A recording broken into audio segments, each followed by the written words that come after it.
हरे कृष्णा। धर्मराज युधिष्ठिर बोले, हे जनार्दन, फाल्गुन मास के कृष्ण पक्ष की एकादशी का क्या नाम है तथा इसकी विधि क्या है? कृपा करके आप मुझे बताइए।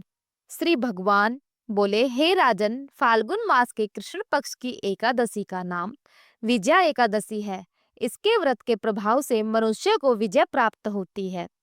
यह सब व्रतों से उत्तम व्रत है। इस विजया एकादशी के महात्म्य के श्रवण से वह पठन से समस्त पाप नष्ट हो जाते हैं।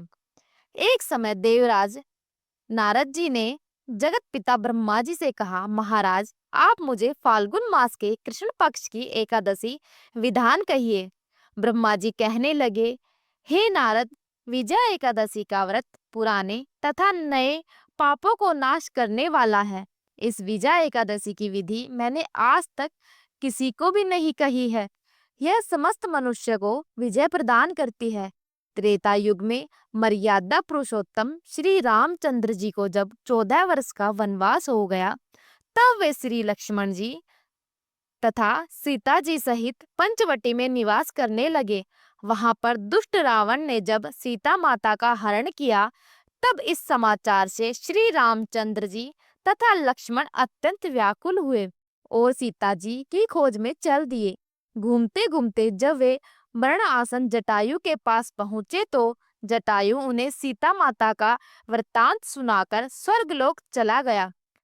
कुछ आगे जाकर उनकी सुग्रीव से मित्रता हुई और बाली का वध किया। हनुमान जी ने लंका में जाकर सीता माता का पता लगाया और उनसे श्री रामचंद्र जी और सुग्रीव की मित्रता का वर्णन किया। वहां से लौटकर हनुमान जी ने भगवान राम के पास आकर सब समाचार कहे।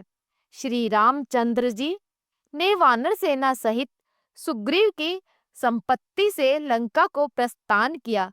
जब श्री रामचंद्र जी समुद्र के किनारे पहुंचे, तब उन्होंने मगरमच्छ आदि से युक्त उस अगाध समुद्र को देखकर लक्ष्मण जी से कहा कि इस समुद्र को हम किस प्रकार से पार करेंगे। श्री लक्ष्मण जी ने कहा, हे पुराण पुरुषोत्तम, आप आदि पुरुष हैं, सब कुछ जानते हैं। यहाँ से आधा योजन दूरी पर कुमारी द्वीप में बकदाल्यव्य नाम के मुनि रहते हैं। उन्होंने अनेक ब्रह्मा देखे हैं। आप उनके पास जाकर इसका उपाय पूछे। लक्ष्मण जी के इस प्रकार के वचन सुनकर श्री रामचंद्र जी बकदाल्यव्य ऋषि के पास गए और उनको प्रणाम करके बैठ गए।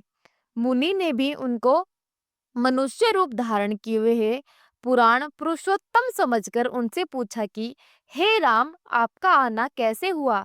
रामचंद्र जी कहने लगे कि हे ऋषि, मैं अपनी सेना सहित यहाँ आया हूँ और राक्षसों को जीतने के लिए लंका जा रहा हूँ। आप कृपा करके समुद्र पार करने का कोई उपाय बतलाइए। मैं इसी कारण आपके पास आया हूँ। वकदाल्यव्य ऋषि बोले, हे राम, फाल्गुन मास के कृष्ण पक्ष की एकादशी का उत्तम व्रत करने से निश्चय ही आपकी विजय होगी। साथ ही आप समुद्र भी अवश्य पार कर लेंगे। इस व्रत की विधि यह है कि दशमी के दिन स्वर्ण, चांदी, तांबा या मिट्टी का एक घड़ा बनाए। उस घड़े को जल से भरकर तथा 5 पल्लव रखकर वेदिका पर स्थापित करें।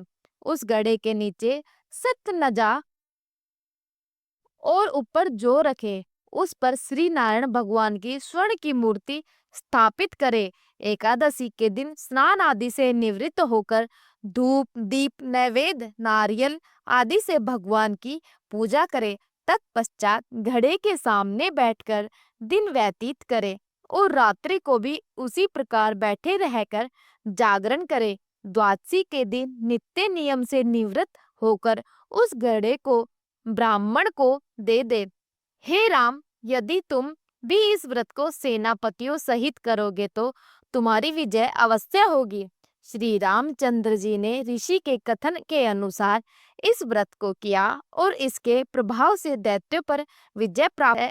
अतः हे राजन, जो कोई मनुष्य विधि पूर्वक इस व्रत को करेगा, दोनों लोकों में उसकी अवश्य विजय होगी।